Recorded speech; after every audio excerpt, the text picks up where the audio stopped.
Hello, hello, hello. Welcome back to another episode of Spooked Coast to Coast. Hey, y'all.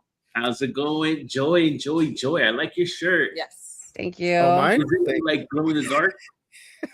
Joyce. Oh, mine? Yeah. It may or may not be pajamas.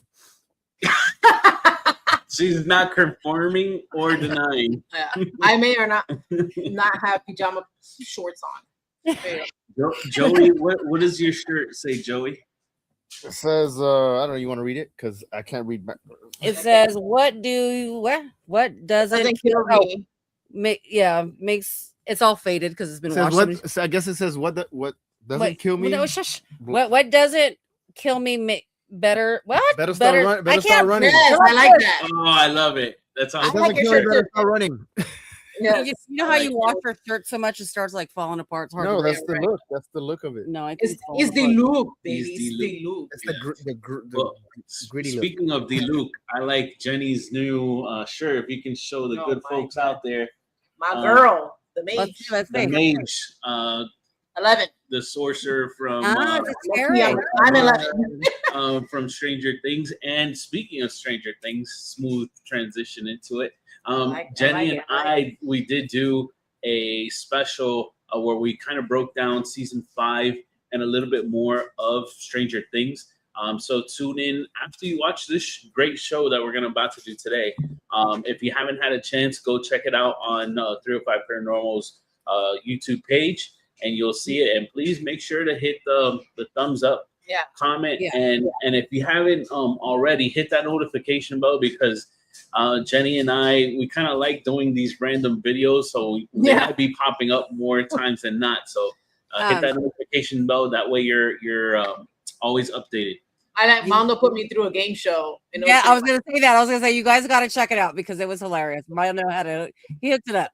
He went to Dollar Tree early in the morning and did a whole damn setup. Oh, I still have the posters here. Bro, you got to see this shit because Mondo. I was cracking up. Yeah, that shit. I was like, he busted out the.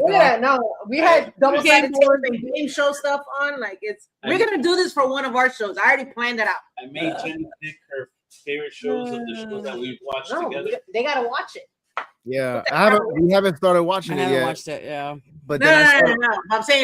I'm thinking now. I was like, we got to do this as like a couples show. Maybe we'll bring other couples like Michael and Ashley. How well do you know me? Like, how well do you know me? Yeah, how well do we know me on Paranormal? That'd be freaking great. I think that'll be dope. So tune into that. I like V said perfect ghost hunting shirt. He's talking about Joey, your shirt, and I agree. I like that. Yeah. Because if it doesn't kill you, you better start running. If you're interested, Amazon.com. This wasn't on Amazon. That was Amazon, dude. No, Yeah, you buy all your stuff on Amazon. this is Amazon No, that's grunt style. on Amazon. That's Grunt style. Yeah, I recognize it. Yeah, it's an awesome quote, and that's a good way to live life. But you can also live life haunted, which actually brings us to our Living Life Haunted right here. I wonder where I got that from. I don't know. Might be the title of this book. There you go. So we are going to be bringing back our good friend, and babe, I'll let you tell the good folks about Bill. Yes, we are bringing back. Hey, TP. We are bringing back our special guest, Bill Slevin, friend of the show, friend in real life. Yeah, he was on season. He was on year 1 of Spook Coast to Coast, and he's back with us. So yes, and so just to recap, if you don't remember, Bill is a world-renowned paranormal investigator, demonologist, researcher, and now author. This new book, guys, check it out. With a educator in more than 36 years of experience confronting hauntings and demonic phenomena. Holds a Ph.D. in Parapsychology and Metaphysical Humanistic Science, and the founder of the Paranormal Existence Research Society, aka P.E.R.S, which is a team here in South Florida. Very nice people. We investigate with them a lot, especially at his old place, a building he has. We're not going to mention any names. And Very, very cool because you learn a lot from Bill. We love talking to Bill in MegaCon. We see him on the Chicago all the time. We always sit in his lectures. He does lectures in colleges, libraries, MegaCon, which is a huge convention in Orlando. So if you're ever in that area, and I mean, yearly, he's been there for at least the past 3 years, definitely please sit in on a lecture with him and his team. It's very cool. Yes. So let's bring on Bill Slevin. How you doing? Hey, I'm so happy to see you. Yes. How is everybody? Everybody's doing good. How are you doing? Great. Good. Good. So coming back from when you first were with us in year one, you became an author now, and I see that you're speaking in a lot of conventions and things like that. And I remember you were saying that you liked the library setting because it was more of an intimate type of thing, whereas folks can kind of like pick your brain a little bit more. They had more time to do it because in conventions it's kind of like at a schedule and you kind of keep to it. So you've been really busy, but I wanted to talk first about the book. Babe, if you can show them again the book. We're all going to be talking about the book. Yes. Bill also has another book that he has as well that he's going to show. Yeah, so I don't know about this book. I don't remember. I spoke with him. I believe it was at UltraCon is when you were telling me about it. Yeah, what I did was I put together a lot of people go on ghost hunts, ghost tours, whether it's amateur or whatever you're doing, and some people want to know like how to log their information down of what they get. So I created a book that it's like a journal. So you start with, case one, and it has a flow of how you should log the case. And it's using the same flow that we use with my team. I mean, it has all the different things that you can log, and it has enough in here for 10 different cases. And it's been my wonderful manager, Asia. It's been picking up a lot. People, I've been bringing it to the conventions and people have been loving it. They even I like that. Yeah, I just did that is really I did a good. book signing in St. Augustine at Ghost Augustine, and I was in there all day, and people were coming in and out for the tours, and a bunch of them were buying it to go on the tours with. So it's I didn't even advertise it yet. It's on Amazon, but I have it at all my shows. Yeah, I've been lucky this past year. That has been the one of the good things from last year is that because the book came out, they were taking me around a lot of places. I mean, I was at UltraCon and MegaCon and all those things. But once the book came out, I was in Canada and Tennessee, and they were taking me all over, which was great. It was a lot of fun. I enjoy the conventions, I do. But like you were saying about the libraries, the difference is usually at a library we'll do 2 to 3 hours, where a convention you get 45 minutes. I've had a longer one. I think the first one you guys saw me at during COVID at MegaCon, we actually had a double because the person canceled the panel after us. So they said, you guys can just stay there. And we just kept talking and nobody seemed to mind. It's hard to keep somebody's attention for more than like 45 minutes at a convention because they're in and out. They got other panels to see. They got people that they're online for autographs and everything. And it's not easy to keep their attention, but a library is different. Yeah, it's a lot going on too. Cool. That convention is like slammed. I mean, I'm talking about imagine a convention room, it'll be all the way to the back. It's 500 plus. It gets bigger every year. I noticed you get more people.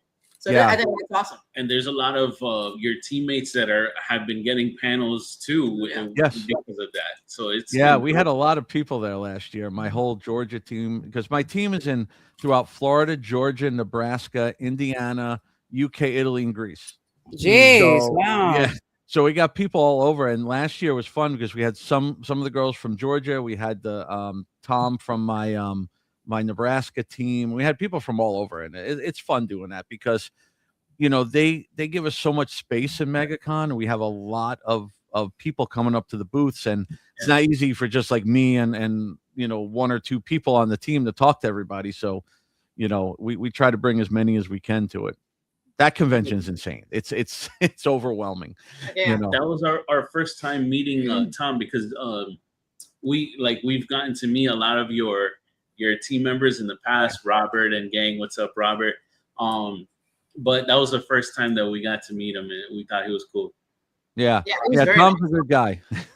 Yeah, he's cool. I like him. And then very interesting. I really want to get him on the show. I know he's a busy person, so but I would love to like just pick his brain because he's into like elementals and stuff like that. And he has a show too, right? Yeah. Yeah, stuff I never learned from a school book. Yeah, I love that. Exactly. I like the title. He's very, very good. Yeah, reach out. I'm sure he would talk to you guys. So let's get into Living Life Haunted, a journey through the paranormal. I want to say thank you because I didn't know this at when we picked it up. That and I never mentioned it to you before, but I want to say thank you for mentioning us, and we were part of this book, and that was such a sweet surprise. It was an honor. Yeah, it was definitely an honor to mention, and I want to say thank you for that. I've seen my name in a book before, but it wasn't my name. This is my name. Like, that was so cool. Yeah. So thank you. They're famous now. No. Let me rephrase. It adds to your famousness. Right. Thank you. I appreciate it. Like the kids say, I'm aura farming. Okay. Oh so, my God. the lingo. So the first thing I want to jump into was you had a story in there of the mound. Actually, how many chapters is in here? There's a bunch. It's people don't realize it's a big book. It's 364 pages. No, but it's an easy read. Thank you. I think it is. It took me 3 years. 37 chapters. It took me 3 years. I'll be honest. I was so back and forth of what to put in there because I have 37 years in this field, and it's like I fought with myself. Like, what do I put in? What don't I put in?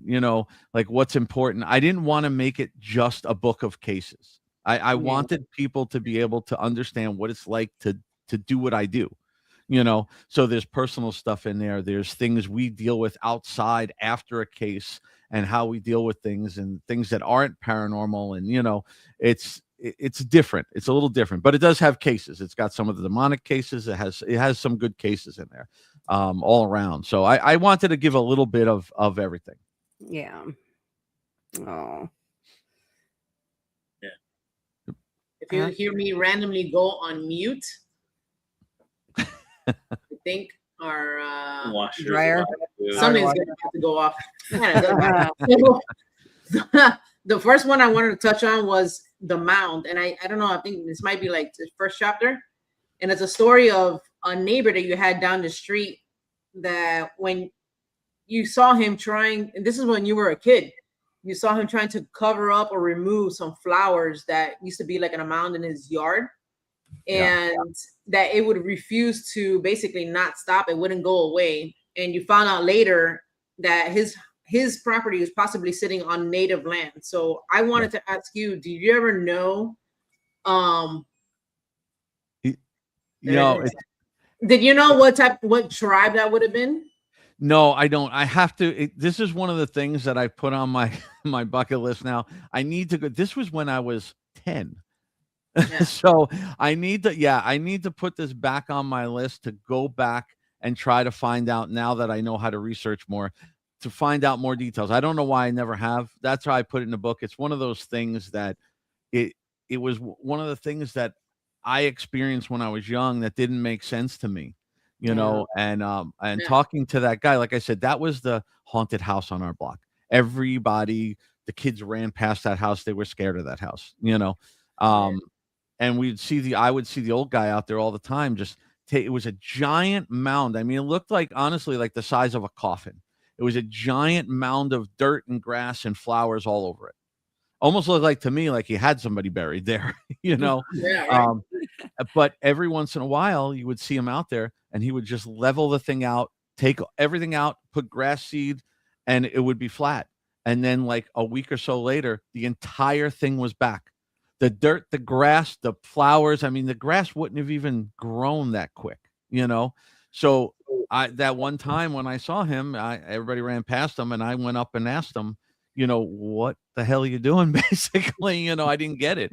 And he looked at me confused and was telling me I wouldn't understand. And then he explained that he digs it up, he levels it out, he does everything. He goes, and then it just reappears, and I don't understand.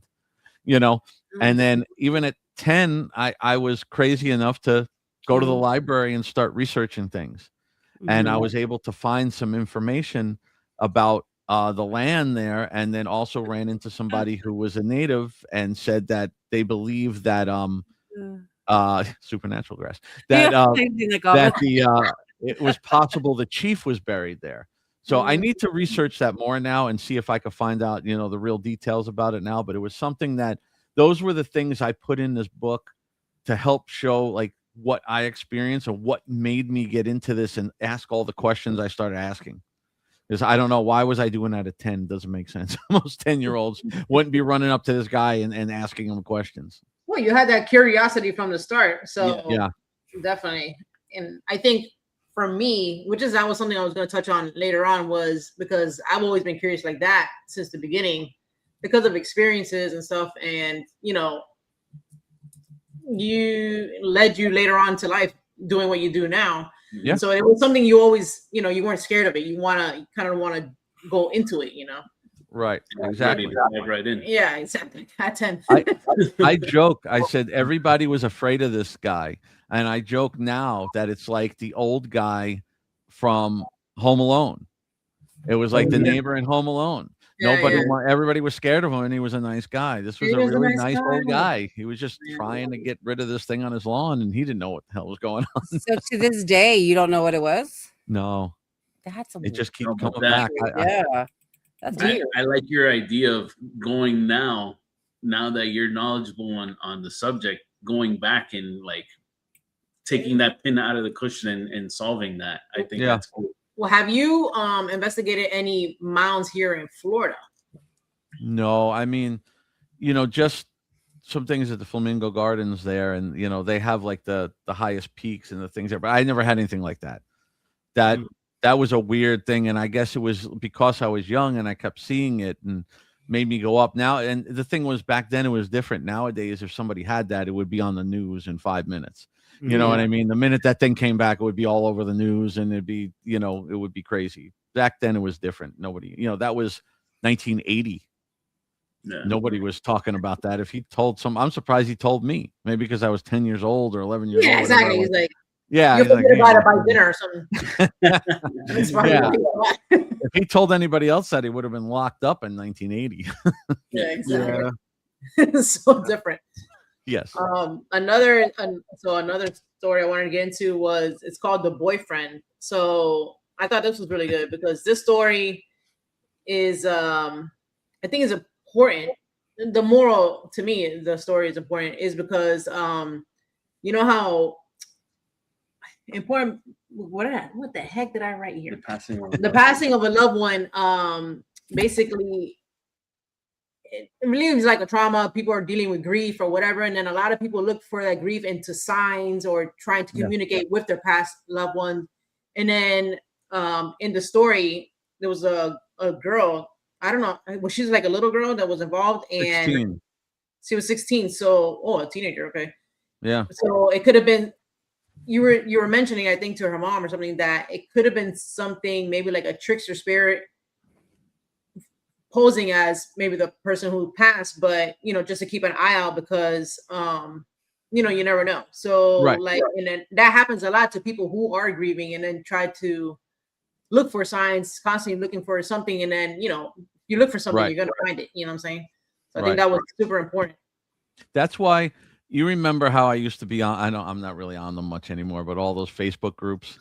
Yeah. And I used to get trashed all the time. No, because I get trashed all the time, but it's all right because they don't like what I tell them, that their stuff isn't real. But I remember that previous episode about the orbs. Yeah.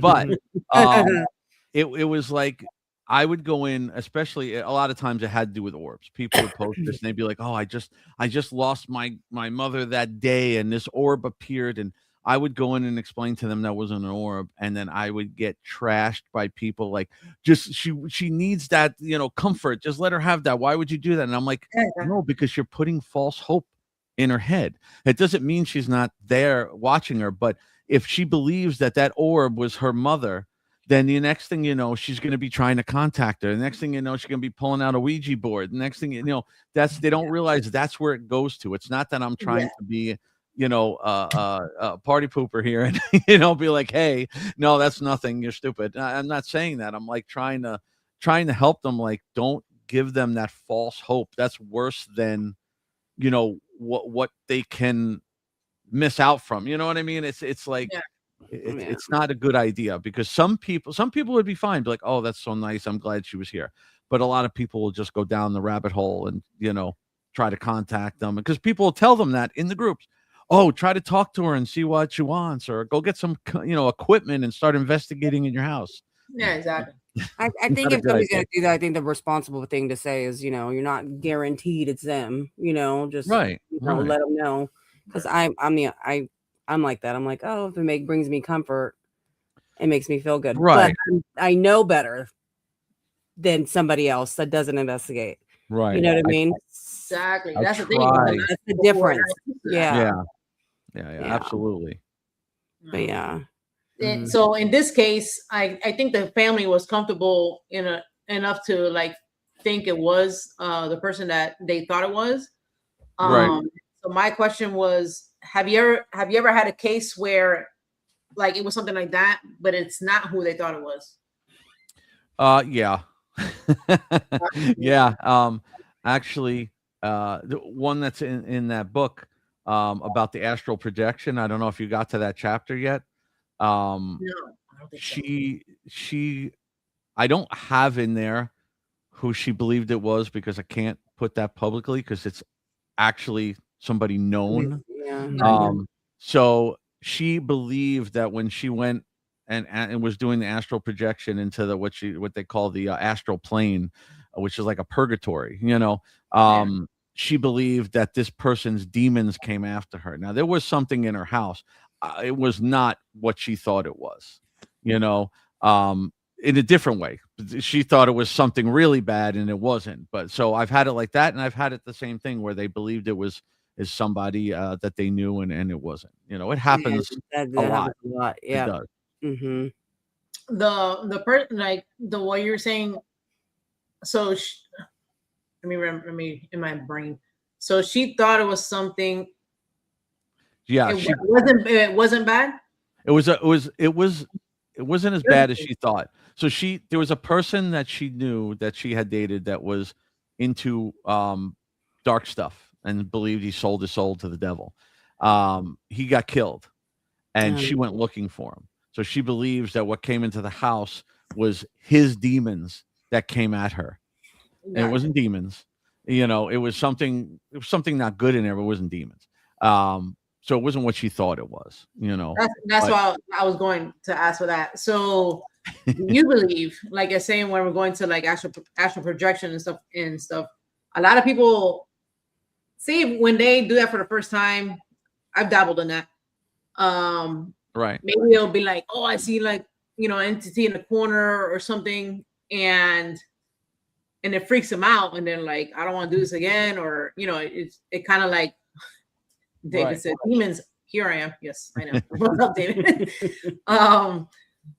They maybe not know, because spirit is all around us all the time. It's just now you're going into a plane where you are in their existence, and that person's in the corner the whole day, and then now you see them because you're astraling. I don't even know. You're traveling to their plane, their existence, and then you see them, and when you come back out, I don't know, it's still there. So do you believe that? That's kind of I believe it can come through. I mean, I think it's like anything else. If you don't disrespect it, or you're not calling it in, it really shouldn't, unless it just wants to come at you for some reason. But she kept going, looking and looking and looking and looking. And that's why in there, you'll see how many times I had to go back and fix, because we get rid of stuff and she keep going back, and it would come back, and she keep going back, and it would come back. So it took a I think it was three or four times I was there to fix that and get her to stop doing what you were doing. Doesn't mean if you try to do that, you're gonna have something come through. It doesn't mean that, but she was looking for bad things. So the person she was looking for was bad, and she tapping into that. Yeah. Have you tried that? I've tried. I've had some experiences with it, not to the level of some people. I don't know if my brain can calm down and meditate that well. It takes a lot of concentration, and I know people have done it way better than me. Like I said, I've done a few things and I have experienced it, but never to that level. Yeah. I mean, Thank you.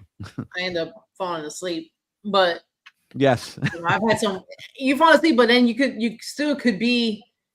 Like to me, it happened. I was like in a dream. It was like Inception, and that was freaking weird. Or you wake yourself up kind of because I don't know if it's happened to others, maybe in a chat who's tried. You kind of like you vibrate, like you literally like shake, and then that'll startle you, and you snap yourself out of it, and it's a whole that thing. or my mind is all over thinking of 14 different things and I can't. Yeah. You have 14 tabs open and you can't close them. Yeah, exactly.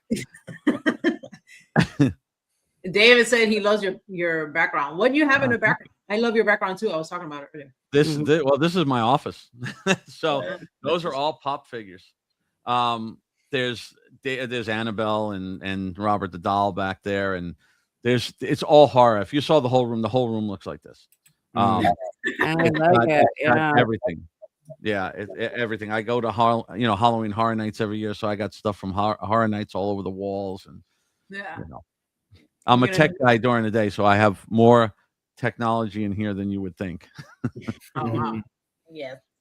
And what I was gonna say was damn, I forgot what I was gonna say. Oh, David, you're coming through me off. I know. God. I don't know.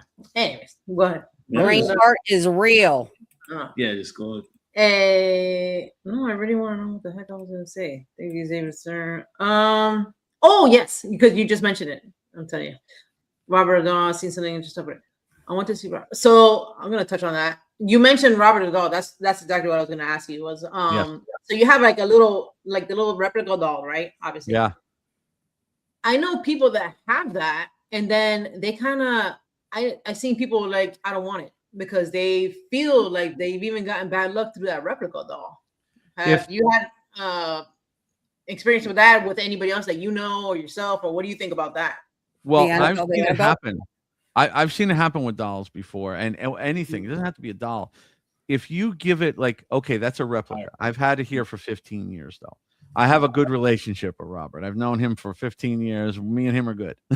But if you give it the recognition, you sometimes manifest things into it yourself. So, for instance, and I joke about this lately, Robert comes with me everywhere when I go lecture, and I'll say, you see, whenever I always have Robert at the table. Have Robert and have Annabelle. Yeah, you do. So, right. So I was in September, I went up to Connecticut to do a couple lectures, and my part was lecturing on Robert. Yeah. I could not put him in my luggage and take him on my plane. I would not put him on a plane. I wouldn't take him. It sounds crazy. I'll put him in the car. I will not put him on the plane. Just couldn't do it. just in case, like I said, 36 years now, 37 years I've been doing this. I've seen a lot of stuff. I don't know if I want to test that on a plane. But I've never had issues except one year at MegaCon, which was very strange. It was one of the years we were up in the hallway by the panel room, and I was taking pictures of day one when we were just setting up. I was taking pictures and videos of the whole setup we had. I posted it on Facebook, and David Sloan, who's the doll tender that takes care of Robert, he popped on. He goes, "Hey, I like your setup." And I said, "Oh, I got to show him." So I took a close-up picture of Robert, and I go, "Look who made the trip." Would not post a picture. It would just have an X. I took a picture of anything else, It posted it. I took another picture of him. It wouldn't post it. It would not post his picture. I even wound up taking that into the lecture like 20 minutes later and telling them about that because we could not. I even did it there in the lecture. I think I showed them. I said, let's try to post it. It would not post. I can't explain it. I don't know what to say. That was at MegaCon? Yeah, I was at MegaCon 1 year. About 3 years ago. I've been there 5 years now. Yeah, 5 years. The first year you saw me, I only did a panel. I didn't have a setup there. Yeah. Yes, And, I think you're right. And we were overwhelmed by that one. That's why that's in the book. Yes. Me and poor Daniela were like, oh my God. She's like, don't you freak out on me. I'm like, oh, I'm ready. We're freaking out. I didn't expect that many people. The room was full. Yeah. The room was full. It's very intimidating, and just there's so many people there, and then you don't know who's gonna walk in and sit in and listen to you, and because you get your skeptics, you get the people who wanted to learn more, and then you might just get a plain a-hole, that wants a insight or whatever, Yeah, So, we get them at the libraries, actually. Really? Yeah. Library. They're supposed to You'd be be nice. surprised. Over here, Coral Springs and Coconut Creek are my two biggest ones because I live in Coral Springs, and normally we'll pull in 100, 125 people easy in those libraries. And there's some homeless people that come there and come in. And oh my God, sometimes they can be a nuisance. Like we had this lady, and I felt bad for her. I did. She was talking to me before the show. This was in Coral Springs last year, not this past November, the year before. And she came up to me earlier, and she was a homeless lady in a wheelchair, and she had brain cancer and all these problems. And she was talking to me. You could tell she was not 100% there. And she was asking me some questions, and I'm trying to set up, and I'm like, look, I'll gladly talk to you later. Let me know. And she was real nice. And she kept just talking throughout the whole lecture to where people were yelling at her. And I stopped the thing, and I went over and I took 5 minutes with her calmly and talking to her quietly and told her I'll help her with whatever she wants afterwards. Just please let everybody enjoy this, whatever. And she stopped. You just got to kind of know how to handle them sometimes, because sometimes they can be a little, and I don't mind skeptics. Skeptics could come in and ask whatever they want, because look, what we do is not science. It's not 100% science based. We can't prove it. It's a lot of it is opinion based.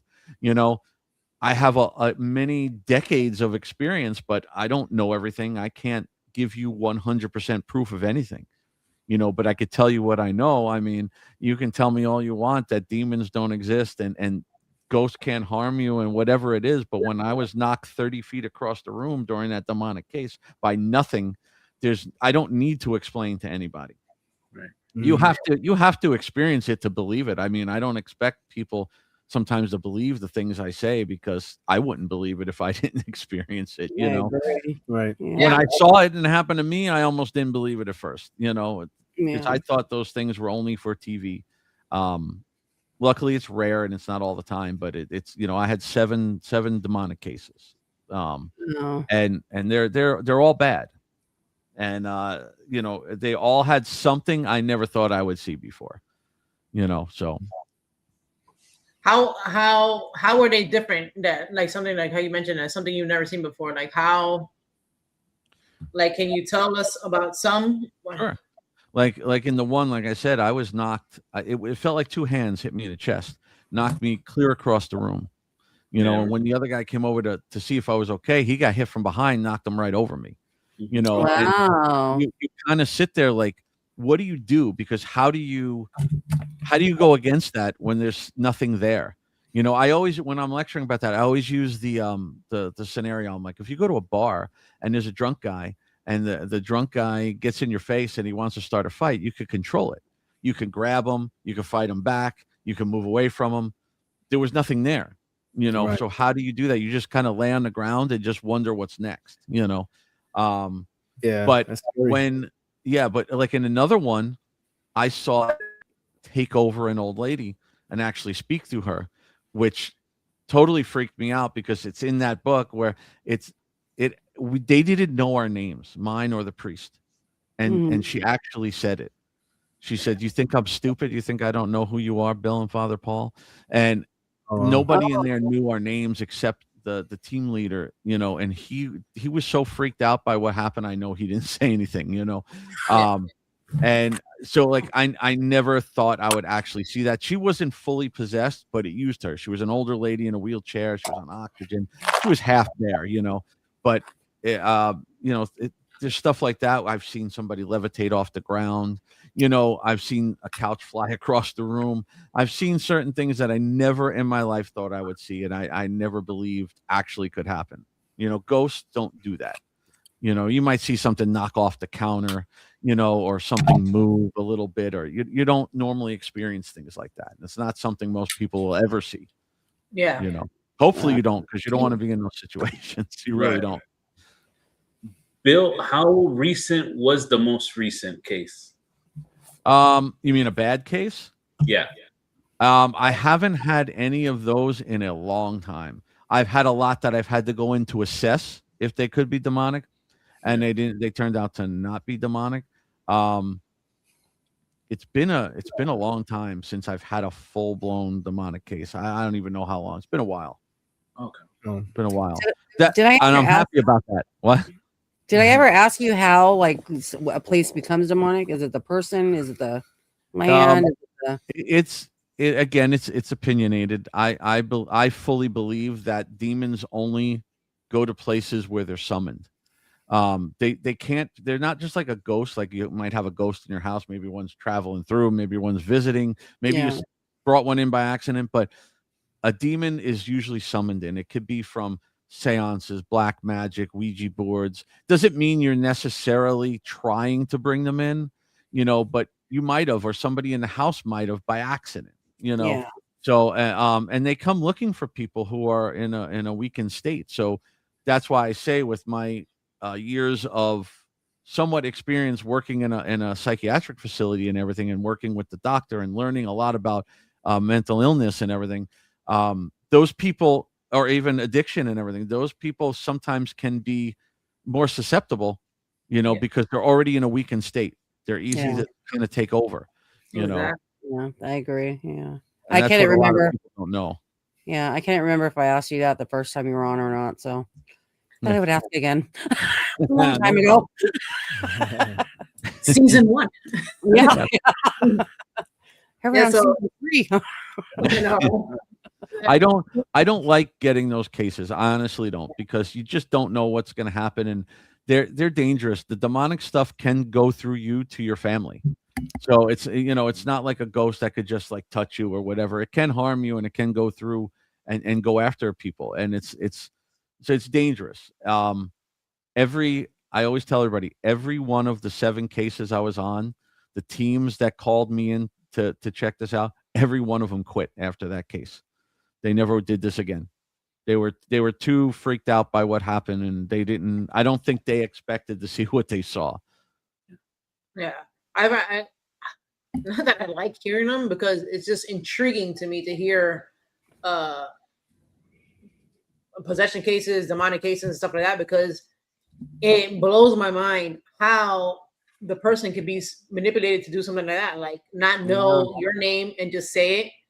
And you wouldn't believe it unless you've been in that situation, or contort their body in a way that you're like, what the hell is happening? And then a person like that, in a wheelchair. There was one case I don't know where the person was at, I can't remember, but they actually couldn't walk. They were in a wheelchair, and this person got up. Oh, yeah. And the people there were freaking out, like shit, they can't even walk, and bro, they were walking. So like it's crazy how your body they just take over your vessel. And you saw the Devil's Academy, right? That I was in.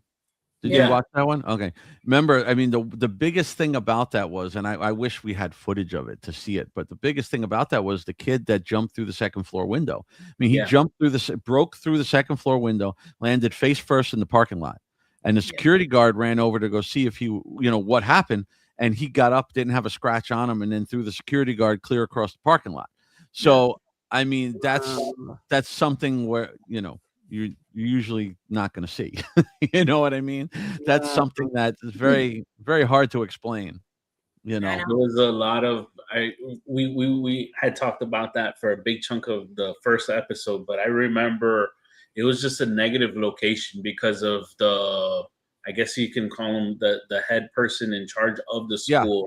Yeah, He was a real piece of work. Yeah, he was like a Cuban dictator. He was a really bad military guy that was abusing the kids. And they were letting them play with Ouija boards and seances and hypnosis and tarot cards and just letting them go with it, not like teaching them or anything like that. There's and Santeria. And, yeah, that's what I'm saying. He brought that in, his culture into the school. Exactly. Yeah. And you know, and that was, let's just say, in that religion, that's old. You know, they've been doing that for centuries. So that has a lot of power behind it. And it's one of those things where Santeria is considered a real religion.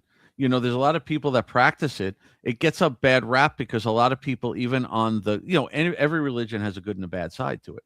And it's the same thing with Santeria. But a lot of the people who practice the good side of Santeria still sacrifice, not everybody, so don't come after me about this, but some of them still sacrifice animals for the rituals.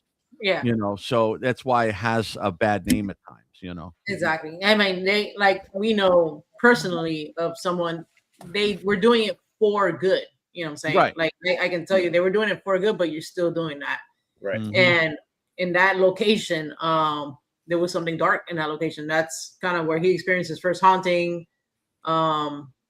Since I'm I guess easily, like, they see me, that, like, they know they can, like, I can see it or whatever. I got not badly affected there, but like they were trying to just they provoked. Yeah, they were trying to mess with me and you know, freak me out. I was scared for him at one point, and then you know, manipulate you. Not manipulate me, no. Like they were, it's like psychic attacking me, like a lot. So in my dreams, they were attacking me in my dreams, like a lot. Like, and it all changed when I left that house. But it's because of all that energy that was there. You know, they were doing, even though the person was doing it for something good, to keep somebody alive at this point, basically. Right. But it is what it is, you know. I have a case in the book about Santeria. We had a case during COVID that's in there. Yeah, I was gonna read into that, but I didn't get to. You wanna mention it? Yeah, we could talk about that. Yeah. What's funny is I have a video that I use in some of my presentations about that. I have her blurred out so you can't see who she is, but when we're saging her and we're having her read a prayer, the door actually kept trying to close, and there was no wind. We checked the door. There was nothing. There was one point it was open for 15, 20 minutes, didn't do anything, and it kept trying to close because it kept, you know, we're pushing it out by the door, and it kept trying. It was weird. So we have that on film. It's pretty cool. But I mean, that's what we believe it is. We don't know, but we checked everything. There was no wind. There was no air. There was no animals. There was nothing. Wow. You know, it could definitely happen. I mean, we see, you know, doors being closed all the time. Yeah. And so I was gonna say, well, moving on to chapter 10. It's called "Forever Change My Life's Calling." So I like this because like you and for many, you ask yourself, why are you drawn to the field, and why continued, you know, why you want to continue even being in a paranormal field and doing what you do, right? So like, and why you feel like it's your calling. To me, I wrote here myself, just in my notes, like I felt the same way because it's something that's followed me throughout my whole life, and it's something like a learning. Like I want to learn more. I want to dabble into it more, especially now going into mediumship and like developing my stuff. And you're intuitive, so I that plays a big part into that. Yeah. Yeah, that's the thing. Like when I was young, you know, I didn't understand what an empath was, you know, where I could sense emotions and energy. That's what I sense. I didn't know that back then, and I didn't know what it was. That's why I was trying to learn when I was young. Like, was I crazy or what was I experiencing? You know, but that chapter, it because when I got my first residential case, which was what I was dying to get into, it happened to be a rare demonic case. And that's the thing. When I came out of there, that's why I have that chapter. Most people would have run. Honestly, most people would have run and never come back from that because the guy got full on attack next to me, you know. But it made me question everything. Like that's why I say it's a calling, because I don't know why I got drawn in after I saw what happened because I didn't know anything about demons then. You know, it was 1989. What did I know? I didn't know anything about demons. I came out of there going, what the hell just happened? Was that what a ghost does? What am I doing? You know, like this is nuts. But you know, it took me down that thing. Like, why didn't it attack him? Why didn't it attack me? Why didn't it attack the lady in the house? Why was it there? Why I walked out of there like you know, with More a questions. million questions. Yeah, yeah. They never did this again, and I just went right down. And I think that happens to everybody in the field. Like, so Joy has a thing of like, how come the REM pod does this and spin?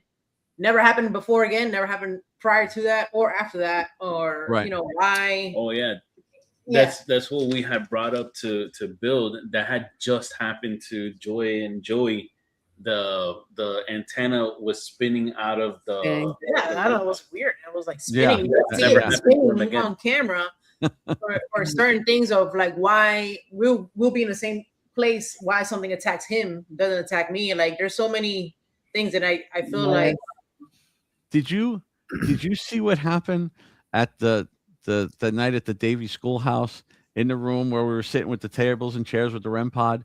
We could not. We were sitting there for probably 20 minutes trying to figure out what the hell was going on. I've never seen it do. I'm not saying it was a ghost, but we could not explain it. What was it? What happened? We have it on video, which is great. So, thank you. It's a great book. Like definitely, thank you guys. The REM pod was sitting on a table. And there was chairs, you know, it was the room where everybody sat at the beginning when they were talking and everything. So With with the round big tables. tables. Yeah. Yeah. So there was the chair was here and then the table was here.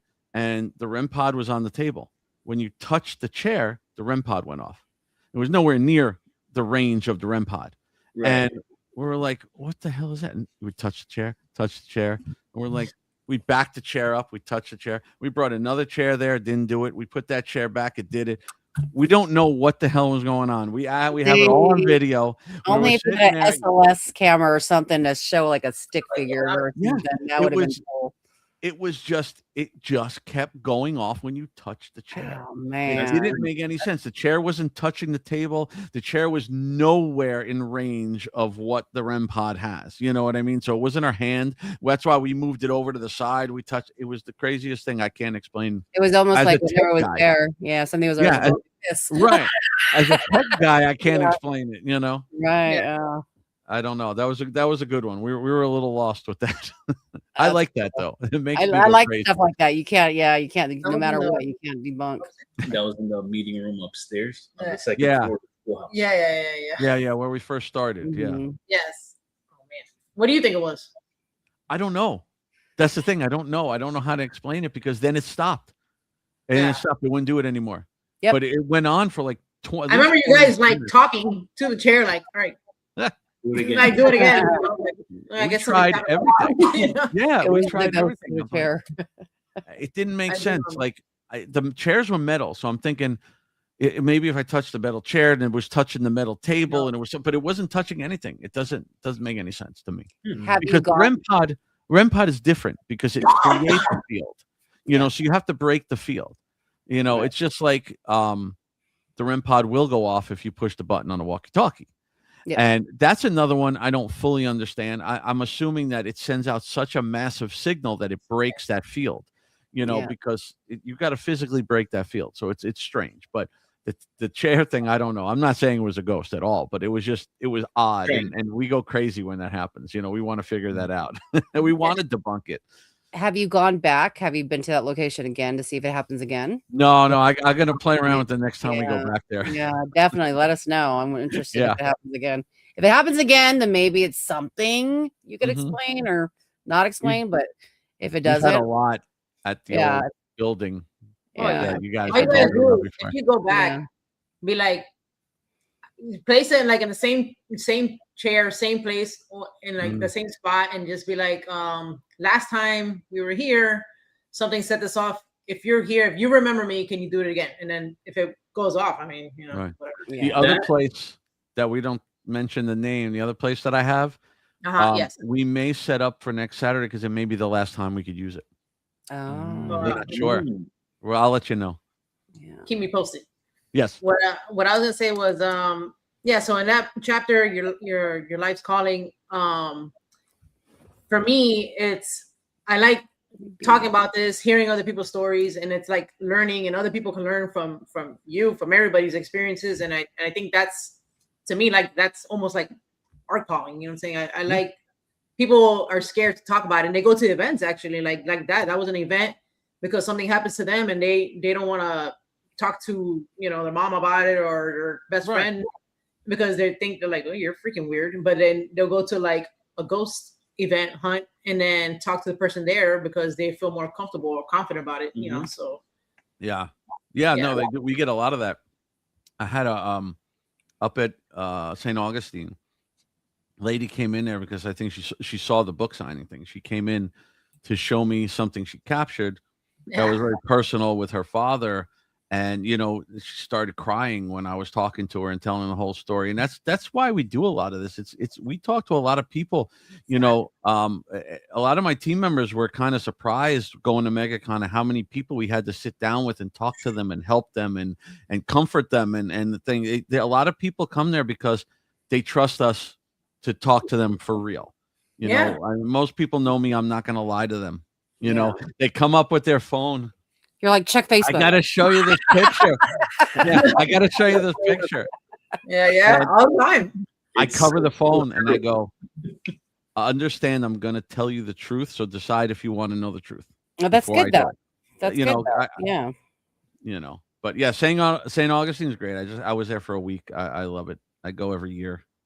When you went right now, other than the book signing, did you do any investigating? Yeah. The old jail. I get in at the old jail. The old jail. That's what I want to do is the old jail. I want to go there. The nighttime tours from like 12 to 3 in the morning. The old jail is very active. I really like it. It's a lot of fun. I hear all good things about it.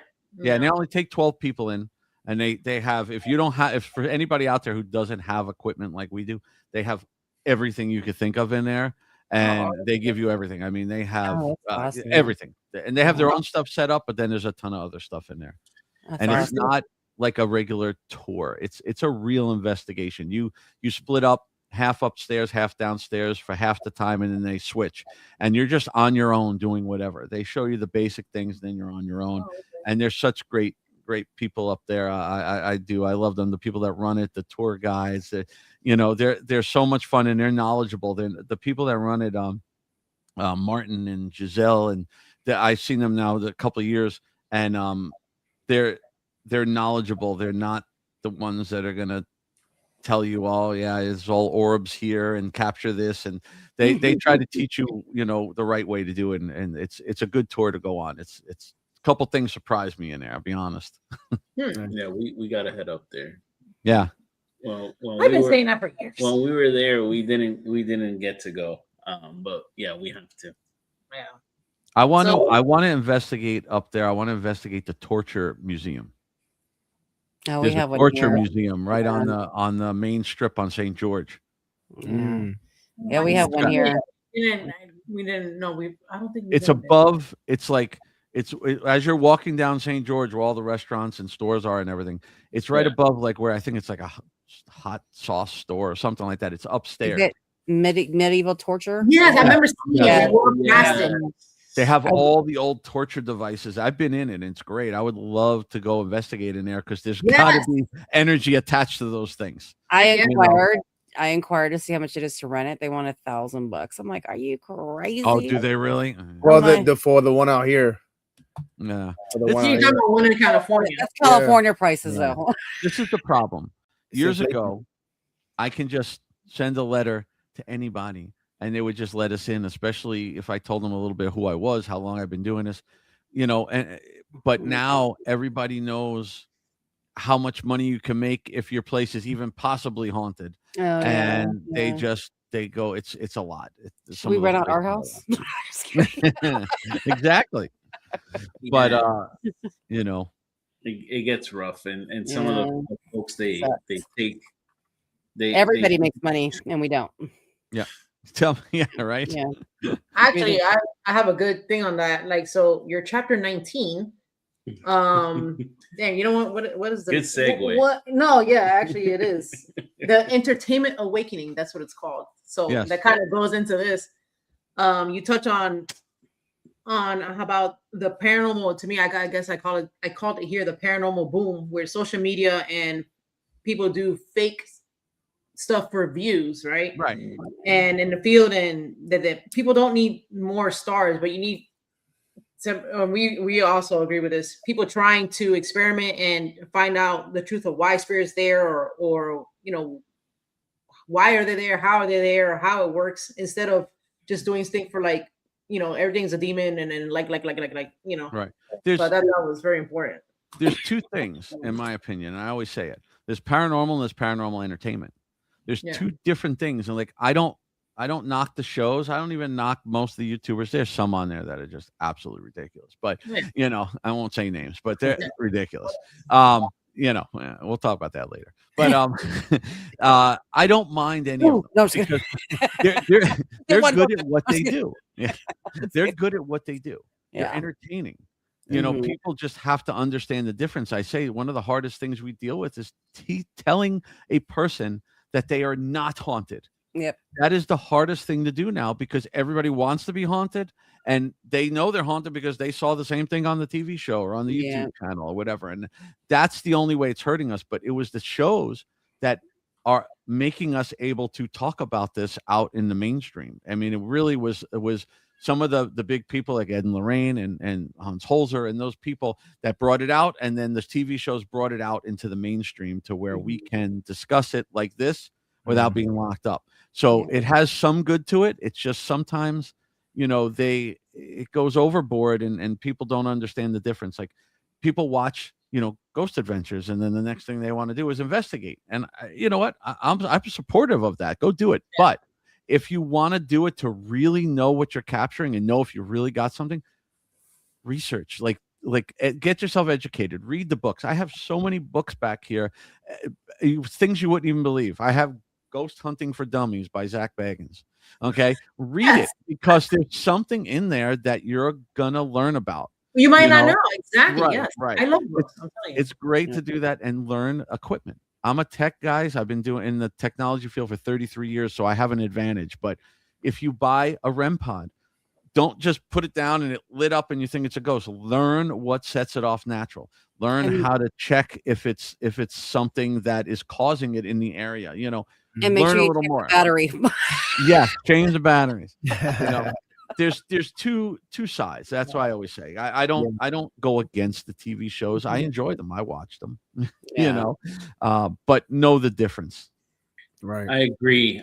Just to expand on that, the shows it's in reality it's a double-edged sword, because the other thing too, it's we live in a microwave society where they see the shows and they're like, oh well, they're getting evidence every 10 seconds, but that's Which we do touch on that on the book. They're there for a long period of time, and what you're seeing is wrapped up so nicely edited. Like when we edit our videos, when you guys and we cut out a lot of that crap. Of course. Because one of the shows takes 26 days to film an episode. Yeah. So you're watching, what is it, 40 minutes after commercials and whatever, 35, 40 minutes. 26 days? Yeah. It doesn't mean they're in there 26 days, but they're in there many, many days. And all that. Yeah. Right. And the thing is, and that's fine, because if they go and go to one of ours and follow us, we could be there for 10 hours and capture absolutely nothing. And that's boring. Nobody's going to watch that. Yep. But I tell people, some of them are, not all of them, but some of them are real investigators. They're in real haunted locations and they're using real equipment. So they're going to capture stuff at times. And they have to make it dramatic and they have to make it exciting, or nobody's going to watch it. I have to jump around and scream, oh my God. Yeah. Right. Yeah. How many times have you run screaming out of a place, or, it never happened. I've been on 7 demonic cases. I've been on 7 demonic cases, and never once did I try to attack my teammates or anything. Yeah, right. That. I'm not saying it can't happen. Right. I'm not saying it can't happen, but it's just, it's made to entertain you. Yeah. Right. Right. Yeah. You see, you gotta be more dramatic when you wanted to attack me. He didn't want to attack. He just, I think I jokingly say, I think he was like, something got to him because he was like just uncontrollably laughing. And it was like, Oh, that was funny. Actually, I remember that video. we were the dark Darkness, like creepy as hell, and you were the guys in the woods, and you were like, yes, and I'm like, why are you laughing? I don't know. And I still don't know why. Joy got a case of the giggles. Yeah, I still don't know why I was laughing. I was just. That's crazy, laughing, bro. and I'm like, A lot of people would be bored. Like, think about when we go Yeah. over to the old building, something that we have free reign of. Yeah. It's like our night out. We get pizza. We Right hang out, now, we talk, literally. we go investigate for a little bit. It's like a big party. You know, Yeah. a lot of times we get nothing. A lot of times we get stuff. You know, it's more for our research, you know, and Yeah. it's like I learned a lot of that from Scotty, you know, Yeah, because when I used to go to Gulfstream and stuff, they would just have pizza and it would be like a big hangout all night. And, you know, that's what it was. It was fun. Yeah. So you're doing Sometimes it'd something be a like little overwhelming. you love to do, but you know, you're doing it with people you like to be around and do it with, and then you'd be like, oh my God, share this experience and this happened to me. Let's try this something over here. Let's try something new. You know, and Right. it should be like that. Yeah. I like your chapter 11. I was gonna say super important chapter. It's called The Hidden Dangers of This Work.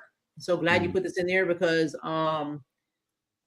how many new people are curious and will see something like how we mentioned, they see something on TV and I'm like, oh, I'm gonna try that and I'm gonna talk to the mirror and open a portal and do all this crazy shit. and But that's not knowing what they're doing. and that's where the demons Yeah. come from. And there's And you got a demon in your house. No. right. And I have two things in there in that chapter. One's is about that, like, you know, what to be careful of with stuff, but also if you're going into locations, you're going into abandoned locations, you're going into things, there's a lot of hidden environmental dangers, you know, without the authority coming to get you. But there's a lot of dangers on all different sides of it that you have to be careful of. I mean, you go into an abandoned building at night in the dark without checking it out during the day and knowing what's there. You could fall through the floor. You know, you could walk into a room full of black mold. There's so many different things that you have to be careful of on top of the other side of it that you don't know. Yeah, You know? yeah. The stuff you see and you don't see. Yeah. Mhm. Well, that's what, you know, that's why I tried to make the book a little bit of everything. So you kind of understand, not just, oh, I'm going to read a bunch of ghost stories, you know, because I didn't want that. You have talking about Robert Dahl. So David Sloan, he wrote the foreword in your book. So I thought that was very cool. David's a great guy. He's just a great person all around. And I actually went down some of the pictures in the book there with me and David. I was there 4th of July weekend. I stayed with him down there and we went and took some pictures, me, him, and Robert. Had a lot of fun. And, you know, he's very supportive. He's really good. I just enjoy working with him all the time. So is he like what these people would be? Because he doesn't run the museum, but he's the caretaker of the doll, or like. Yeah, he was the first person to bring a ghost tour to Key West. Okay. So he's Nice. all about the ghost tours, and he's a historian. So he's part of all the historical societies and everything there, and he does all the research. Like for Robert the doll, if you ever listen to his podcast when he tells the story, that doll was just in the back room. When he was there, he found the doll, he brought it out, and he did the research and found out the story behind that doll. So he's what they call the doll tender. He takes care of the doll. He wrote the book on the doll. He has the tour. He does everything with Robert, and everything in Key West. There's nothing. I mean, they made him not this past year, but it was last 24. He was the what do you call it? The head of the Fantasy Fest parade. He was the Grand Marshal. They made him Grand Marshal of Fantasy Fest. I mean, that's a big deal down there. Yeah. That is, you can't get much bigger than that, you know. So he, What? yeah, and he has. If you look him up, he has like 30 books. They're not just all paranormal. He has key lime pie recipes and bucket lists in the keys. And he was on with oh my God, he was on one of the cooking shows showing Gordon Ramsay. He was going against Gordon Ramsay making key lime pies. Oh wow! Hey, man, Key West is known for their key lime pies. So Yes, don't mess yes. around. Okay. Well, when we went there 4th of July weekend, that was the key lime festival. Oh, nice. I could say I tried his pies that he made. They were interesting because I'm not big on heat. and this was key lime with, I think it was ghost pepper in it. And Oh, hell I no. took a bite of it, and That's it was spicy. it was so delicious. But it was one of the hottest things I've ever had ever. It was Wow. burning, but it was so good. Ghost pepper, yeah, I would think so. Yeah. Hey, ghost Spicy pepper. pie. Yeah. Okay. I love peanut pie. Yeah, so that's cool. So he's all around Key West. I gotta. Yeah. We haven't been. Do we have another idea for an anniversary? Key lime He pie. just put out his new book. He just put out a new book. I think it's called like Key West killed JFK or something. He went into the. I did dive see into that the on his stuff. Yeah, Facebook. yeah. Yes. He I've learned. He knows not a lot of listened to history. But I know what you're talking about because I Yeah. was like, oh, let me go down this rabbit hole. You know, what I'm saying? He's cool. He's a cool guy. Yeah. So that's what I know. In the book, you talked about an experience where there was a guy that told you his experience with Robert the Doll and like how it affected him on the ride back. But have you yourself had any negative? I don't know if we have mentioned this in the other show. Any negative experiences with Robert or? I've never. I've been very lucky. I'm Yeah. very respectful to him. I've never had an issue with him. Every story I lecture, probably after David, I'm probably the one who talks about Robert the most. I lecture about him all the time, and I get so many stories. At the MegaCon, the first time, I think that was the first time I met you guys during COVID, that big one. That was the one where the kid was talking, and I have that in the book, where the kid was talking about going down there and the car wouldn't start. Yes. And then the next day he apologized and the car started before AAA got there. So like I hear so many stories, but the one you're talking about is at the library where that guy came up to me at the end of the library show, and he waited until everybody left, and he came up to me and he's like, listen, he goes, you need to explain to everybody how serious and dangerous he is. And I'm like, well, we're not trying to scare people. We're telling them what to do. Just be respectful. And he goes, no, you don't understand. And he told me the story, unfortunately, that he went down there with his wife. His wife made fun of the doll, thought it was a joke, took pictures, didn't ask. They left, and on the ride home, they had a car accident, and she was killed. Oh, my God. So was that a coincidence? Probably. But again, I tell people, I don't want to chance it. I really want to. Why test it? Why test it? Exactly. Why test it? Exactly. There's so many cases of that why would you want to add to that? Why put yourself through that situation? Yeah, You know? Why do you want to know? Why do Yeah, you want to know? Because you go disrespect him, and yours might not be just bad luck, and maybe dying. I mean, you don't know. I mean, why play with that? Like I said, I won't bring this replica. I've had him for 15 years. I will not take him on a plane. I mean, I'm the type of person, you tell me not to do something, I'm going to do it. But when it comes to stuff like that, I ain't playing. You know, there's no way. Yeah. It was funny being with Bill at the cons, especially at the last Ultra Con. You can see kind of like people, and they're walking towards the table and they want to walk, but then they see Robert the Doll and they kind of like veer. Oh, it's so funny. They go around and like skip this. They like intentionally around. I have Robert and I have Annabelle. And they do that to Annabelle too. They're like, oh my God, because I was there at the table when I remember some group of like younger people came in there. Like, past MegaCon. Yeah, they're like, oh my God, that's Annabelle. That's the real one. The only thing that I'm surprised at that happens all the time. Yes. There's so many people going, is that really Robert? Or is that the real Annabelle? Yeah. No. Robert is they're not just sitting on my table. Yeah. Just freely out of their case on the table. No, definitely not. Yeah. And I have, did you ever see, he's in the case. I have, it was a couple of years back. David Sloan sent me a box at Christmas, and it's Robert the Doll dressed as Elf on the Shelf. Oh my God. It's a Robert Elf on the Shelf. And it comes with a card that says, I spent the night with Robert, and has a photograph of him on the glass. So they put him on top of Robert, and he spent the night over Robert all night. Oh my God. So, that's funny. I just bought a Snoop. That's what I was gonna say. It has some energy. At a Martha Stewart one. I didn't get the Martha Stewart. I had Snoop on a stoop. Snoop on a stoop. I love it. I got you the guys- Krampus on a mantle, Snoop on a stoop. That's funny. I love it. Yeah. I'm gonna leave my Snoop out and my Martha out all year. See, that's where that was my weirdness. Even growing up as a kid, I was always gravitated to this stuff. So only a few years ago, when I decorate for Christmas, I had Krampus up on my entertainment center, and he had a noose hanging, and he had Elf on the Shelf on the noose. Oh my God. Poor Elf on the Shelf. Got a weird sense of humor. I can't help it. I love it. I love it though. That's cool. But we gotta log off. You guys are gonna stay on, right? Yeah, we'll have a couple more minutes. Yeah. before we close now. I Bill, only have thank one you more thing so to talk much about. for coming on. I'll definitely have to check in your book. Do you have an audio? I'm not much of a reader, but I do. I didn't listen do to audio yet.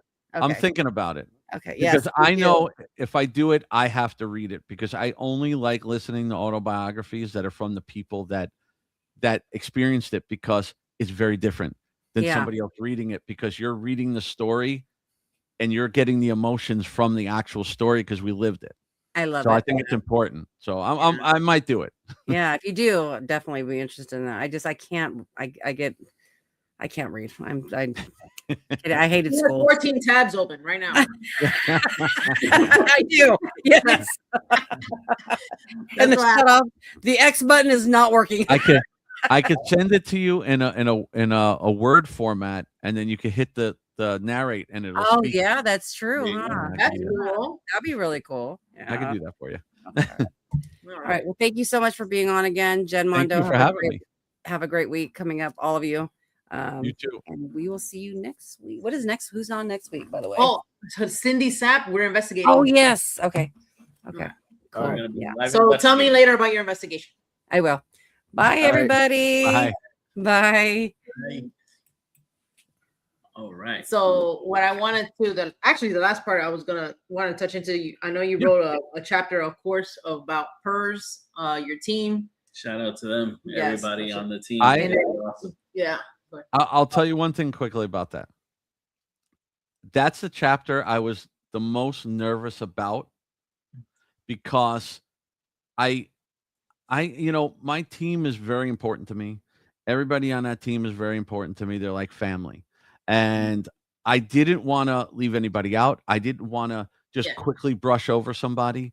So I explained each person, how I met them, why I brought them in, what I liked about them, why they're part of the team, and that chapter is very big. That's what I was saying. I think this is the biggest chapter in the book. It is. Yeah. And I was afraid I was going to lose people on that. But so far, everybody that has read it said they love the fact to see how and why I brought these people on and who they were. I was worried about that. I'll be honest, because it's a big chapter. It is a big chapter. I like that because of that. Why you thought the person was good to be in a team, what you liked about them, and just overall how everything came together. Yeah. It's even people that aren't on the team anymore. I talked about them too, because they were part of it at the beginning, or they were part, you know what I mean? I'm not going to leave. First of all, it's my autobiography, so I'm not going to leave somebody out. They were there. They were part of it at that part. Even if it was somebody who left that on bad terms, which I don't really have, too much. But if somebody left on bad terms, they're still part of the team. They were still there. Everything you're not on my team because, a dumb reason. I'm bringing you on because I feel you are part of it, That's good. I like that. Yeah. So everybody, definitely, please. I don't know when we will see you next. If it's not for next, if we do next, I don't know what the hell we're doing. We won't be going to MegaCon this year because it just so happens that we have a senior trip. So our fifth grader is going on a senior trip, and it's literally the same weekend. So we're stuck on that. I can't say too much about MegaCon yet. It's been a very strange year with MegaCon. I should be there. I'll just leave it at that. I'll have an announcement about it shortly. But I know they were late to start this year. I heard. Right? It was it's later in the year, and they changed some people over, and some things changed there. So it's a lot going on. But should all be back, and it should be a good year. I'm excited. Yeah, I'll have my books there. If we do get to see, well, hold on, your other book, the journal one, I really want that one. Yeah. Do you have? Because I would like. I mean, I'm gonna write in it anyways. I don't care. But do you have one on you where I can like cash app you? Because I want that one signed too. Oh yeah, yeah, yeah. I have a bunch of them. Okay, good. And then I'll exchange with you with that then. Yeah, the only thing I ran out of, crazy enough, is I didn't buy a lot, but the hardcovers, people love them. I did it just because I wanted to see myself on a hardcover. I'll be honest. I was like, I need a hardcover. It's cool. But I bought a certain amount, and at the conventions they sold like crazy. Because I mean, I was all over. I was in Canada, Tennessee. Everybody was buying hardcovers. I sold the last one in St. Augustine. Oh wow, that's cool. I'm glad the St. That was my copy. That was your copy. That was my copy. You got to order another one. Wow. So that's good. What do you have coming up? Because I know you are doing a lot of things. You're talking. Yeah, I have some podcasts coming up this month. I have I usually have everything on my site, billslevin.com, but I have God, I forget the date exactly. I have Sunrise Comic Con, which is the Saturday before MegaCon. Oh wow. In March. That's confirmed. And then also in July, the end of July, I think it's like the 30th, 31st, and August 1st. That weekend is going to be amazing. I'm going to be at the New Orleans, the first ever New Orleans Paracon as a guest. And that is going to be. I was like, bro, I want to go. You don't want to miss that event. There's a lot going on. Yeah, it's when is I'm it? gonna get it wrong. It's that last weekend of July, the 31st into August 1st, and there are so many things because you have celebrities, you have vendors, you have panels, but you also have workshops. So like I'm gonna be for me, I'm teaching both days. I'm teaching workshops on how to correctly do residential investigations. So it's going to be a lot of learning stuff on top of regular panels. It's not just panels of us talking about ourselves or whatever. It's actual education there. There's going to be a lot of people there. It's going to be a lot of fun. This is the first one. It's in the French Quarter. There's ghost hunting at night that they have. They're doing tours, investigations. It's going to be a lot of fun. I'm really looking forward to it. Yeah, I saw a thing for it and I was like, "Ooh, I think I want to go." Yeah, there's Father Ken, Father Bob Bailey. They're all going to be there. Johnny Zaffis, Patty Negri. I know I'm forgetting people, but there's a bunch of people going, and it's gonna be fun. I'm looking forward to that one. We actually have Father Bob Bailey is going to be on our show. He will be our guest the last Sunday of this month, I believe. I don't have my calendar with me, so people stay tuned for that. Yep, on the 25th, he will be on here. Looking forward to that. Father Bob. That's awesome because in the first episode, I had asked you if you were considering doing classes like for folks to learn. And you had mentioned something about residentials, and it's cool that you're going to be doing this at that con. Yeah. It's making me really want to go. It would be cool just to be at the very first one ever, but to also support you and to learn, to learn more. You can go to this right now. If I remember right, he has some packages up there because he rented out like 2 entire hotels, I think, in the French Quarter that are booked out for the whole show. So take a look. They have special packages they're running now, and some of them were extremely cheap for what they are. That include everything, including the hotel room and everything, at a very, very reasonable rate. Where? Who? In New Orleans. No, but I'm saying like. On their website, on the New Orleans Paracon website. I'll look that up today. I think it's NewOrleansParacon.com. Yeah, I think the first time I actually seen it, now I'm thinking you mentioned her. It was Patty. Patty posted something up, and then I was like, New Orleans, because that's first. And then I looked into it, and I was like, shit, I want to go to that. So yes. And if anybody wants to have me on their show, at their convention or whatever, please contact my manager, Asia. You can reach her at asia@methodical.com, or you go to my website and there's a whole section for my booking and it has all her info in there. Awesome. Yes, absolutely. Somebody said that Mondo has cool hair. Jen is a great host, and Dr. Slevin seems very interesting, which he is. Thank you so much for your kind words. I love that. Don't take it from us, but it's like we've known Bill for a few years now, and he's been the absolute best for us. He's been an open book. So guys, I highly recommend you checking out. And I have the soft cover. I actually I prefer this one, and I like it. It's very nice. It's very sturdy. I love the softness of it. It's a great cut. Like the book itself it. feels great. I can't no, tell it is. you. It's very nice. I can't tell you how exciting it was after 3 years when the proof came in from Amazon and I saw it printed in my hands. It was one of the greatest things in my life ever, because I never thought I was going to get this done after, so many years of going back and forth and questioning myself and questioning what I should put in. And it was just an amazing sight, when I got it in my hands. And it's on there. It has soft cover, hardcover, and ebook, Yeah. Awesome. That's cool. Well, Bill, definitely stay on with us. We're going to chat backstage. But folks, please remember, if you want to get spooked, hit that notification bell, hit the like button, and please feel free to comment on this episode. Tell your friends, tell your family, watch Spook Coast to Coast. We'll see you guys live for another episode next week. Yes, sir. Take care. Bye, y'all. Bye. Thank you.